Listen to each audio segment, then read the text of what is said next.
Ako, si Ian Reginald B. Banta, 28 years old, proud to be OFW.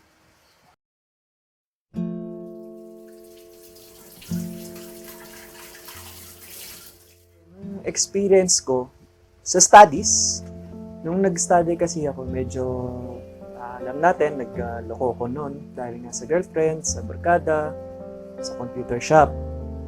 Ngayon, tumagal bago ako nakapagtrabaho. Pero hindi pa ako nakapag-abroad noon. Nagtrabaho pa ako noon sa Goldilocks. Tinry ko magtrabaho sa Goldilocks. Pero since na parang hindi naman para sa akin at nagloloko pa rin ako eventually dahil sa girlfriend.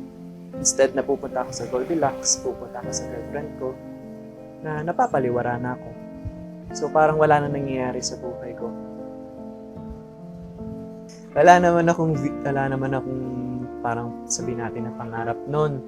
Dahil wala naman. Dahil ang gusto ko lang noon, makasama ko lang yung girlfriend ko. At parang alam mo yung bahala na si Batman kumbaga. Na kung ano man ang na namin bukas, 'di ba? Go lang ng go. Nung una 'yan, dahil nga syempre napapaliwara na ako, tambay ako. Gusto ko dito sa Pinas dati. Dahil nga dito na ako lumaki and syempre sarap ang buhay tambay ka lang Ayoko talagang umalis. Pero pinilit na akong umalis noon dahil nga pabagsak na ng pabagsak yung buhay ko. Wala na nangyayari, wala na akong purpose. So, malapit na, sabihin natin na kung sa pagiging addict, malapit na mag-addict. Pero since nahila ako sa Qatar, nakapagtrabaho ko doon. Pumunta ako doon, wala akong ka-experience, naganap ako ng trabaho. Tapos, ang mga company doon malalaki, sino kukuha sa'yo? Wala, talagang binraso yung pag-apply ko doon. And eventually, nakapasok naman ako sa Nissan, Qatar. Siguro, limang taon na ako nagtatrabaho doon sa Qatar. And kung yung sinasabi mo kung paano buhay namin doon, isipin mo, napakainit umaabot ng 51 above. Tapos nasa labas kami gumagawa. Kahit na may bubong, yung araw umaabot sa amin sa loob. Plus, syempre, sasakyan na ginagawa mo, makina. Napakainit nun. Tapos, ang singaw lahat nun sa'yo. Tapos, sasamahan pa ng panayan ng sermon ng boss mo. Nakakalungkot din. Dumating na rin na, syempre, dahil sa init ng ulo, nagkakarambol-rambulan dun minsan. Ganun talaga ang buhay doon. Pero nag-enjoy ka na sa trabaho? Kung nag-enjoy, tuwing sahod lang. Tuwing sahod lang.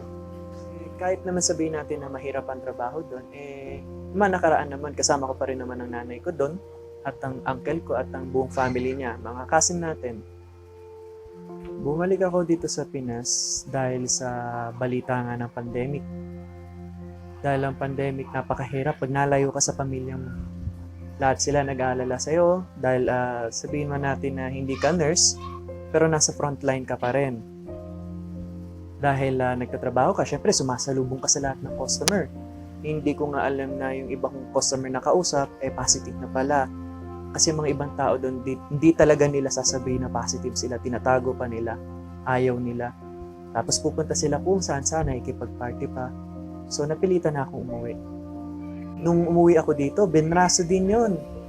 Dahil ang pag-uwi ko dito, talagang nagmakaawa pa ako sa boss namin. Dahil nawawala na ng tao ang aming kumpanya. Nawawala na ng tao. Ayaw na kami pauwiin kasi babagsak ang company. Pero sa awa ng Diyos, napayagan naman ako umuwi dito sa Pinas. Pero syempre, may quarantine pa rin, 14 days. Pag-stay pa ako sa hotel.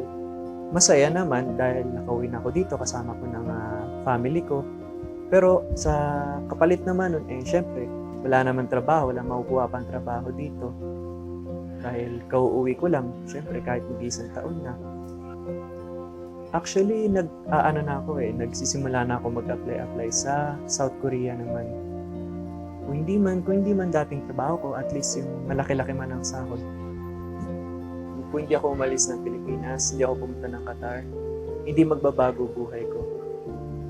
Sa pag-alis ko papuntang Qatar, natulungan ako maging maunlad at naiwasan ng aking pagiging tambay, pagiging paliwara, at natulungan ko pa yung girlfriend ko na makagraduate.